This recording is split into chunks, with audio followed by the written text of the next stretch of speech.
It was supposed to be just another Halloween night, the one time of year when everyone hides behind masks, thinking monsters aren't real. But the thing about Halloween, sometimes the masks don't come off. The first story happened in a quiet town in Ohio, back in 2017. A group of college students decided to throw a costume party in a rented farmhouse at the edge of the woods. Among them was Emily, a shy girl who just transferred that semester. The farmhouse had been empty for years, and locals whispered about a murder that happened there in the late 80s. But no one cared. It was Halloween. Music was loud, drinks were everywhere, and the night felt alive. Around midnight, the power suddenly went out. Everyone laughed at first, thinking it was a prank. But when Emily went to check the fuse box, she noticed muddy footprints leading down the hallway, fresh ones. She followed them with her phone flashlight, shaking in her hand. The prints stopped outside a locked door. Then, something whispered from the other side her name. Emily. The lights flickered back on, and when she turned, everyone was gone. The music had stopped. She tried calling her friends, but all their phones were sitting on the kitchen counter. The next morning, police found the house empty, except for Emily's phone recording still running. The last 10 seconds captured her whispering, "Who's there?" followed by the sound of the door slowly opening and a man's breathing.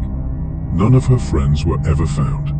The second story takes place in 2020, during the lockdown Halloween. A delivery driver named Alex was making late-night food runs to earn some extra cash. His last order of the night came from an old neighborhood that barely had any lights. The instructions said, "Leave it on the porch, don't knock." But when he reached the address, the house looked abandoned, broken windows, peeling paint, no lights on. Still, he set the bag down and took a photo for proof. That's when he heard the door creak open slowly. A woman's voice whispered, "Wait, can you bring it inside?" He froze. The voice sounded wrong, like it was being played through an old radio. "Please come inside." Against his better judgment, Alex took one step in. The air was thick, and the smell of rot hit him instantly. He left the food and turned to leave, but the door slammed shut behind him. His flashlight caught something: dozens of photos pinned to the wall. Photos of delivery drivers, all from the same app. He tried to open the door, but it wouldn't budge.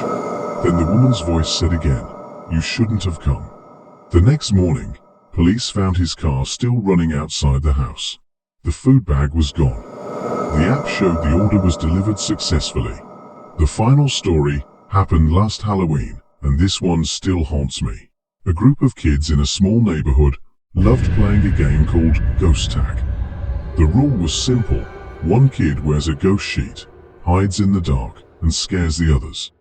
But this time, one of them wasn't playing. Around 9 p.m. they decided to film the game on a phone for fun. They started running through the streets, laughing, shouting, until they reached the old manor house, a boarded-up home that everyone avoided. One of the boys, Tyler, thought it'd be funny to hide inside. He went in, recording everything. A few minutes later, the others heard him scream. They rushed in, found his phone on the floor, still recording. The video showed Tyler walking through the living room, whispering, "This isn't funny anymore." Then a figure, tall, thin, wrapped in what looked like burned fabric, stepped from behind a doorway. It wasn't one of them. The phone fell, and the screen went dark. The police searched the place the next day, but the only thing they found was the ghost sheet hanging from the ceiling, dripping wet as if it had been soaked in something dark. Tyler was never seen again. They say Halloween is when the barrier between the living and the dead grows thin, but maybe it's more than just spirits. Maybe it's a night when the things that hide all year finally walk among us again. So when you go out this Halloween, remember to look twice at every mask, every shadow, and every friendly voice that calls your name. Because sometimes, Halloween doesn't end when the night is over. It's strange how the most terrifying things often start off so normal. Halloween has always been that kind of night: laughter, costumes, fake blood, and haunted houses. But beneath all the fun, there's something darker, something that watches from the corners of the night. The first story begins with a teenage girl named Rachel, who worked part-time at a costume store in 2019. On Halloween evening, just before closing, a man walked in wearing a dirty clown mask. She thought he was a late customer, maybe looking for a last-minute outfit. But he didn't speak. He just stood still, breathing heavily, and then pointed to a shelf behind her. When Rachel turned to look, she saw the shelf was empty. When she turned back, he was gone. Moments later, she found a torn photograph on the counter. It was of her and her co-workers, taken that same week, except their faces had been scratched out. Security footage later showed something that still haunts her. The clown never entered or left through the door. He was already inside before the cameras started recording. The store shut down 2 months later after another worker disappeared during a late shift. The second story is about a family in 2005 who moved into a small house in Maine. They didn't know that years earlier, the previous owner's son had gone missing during a Halloween party there. The new family decorated the home with pumpkins and fake spiderwebs, trying to fit into the festive spirit of the neighborhood. That night, their youngest child, Ethan, told his parents he made a new friend, a boy dressed as a skeleton, who wanted to play forever. They assumed it was one of the neighbor's kids, until Ethan started talking to the boy at night, when no one else was around. The parents brushed it off, until one morning, they found muddy footprints leading from Ethan's room to the basement door. The boy's costume, a small decayed skeleton suit, was hanging from a nail inside the basement, but no one could explain how it got there. That night, the father heard whispering through the baby monitor.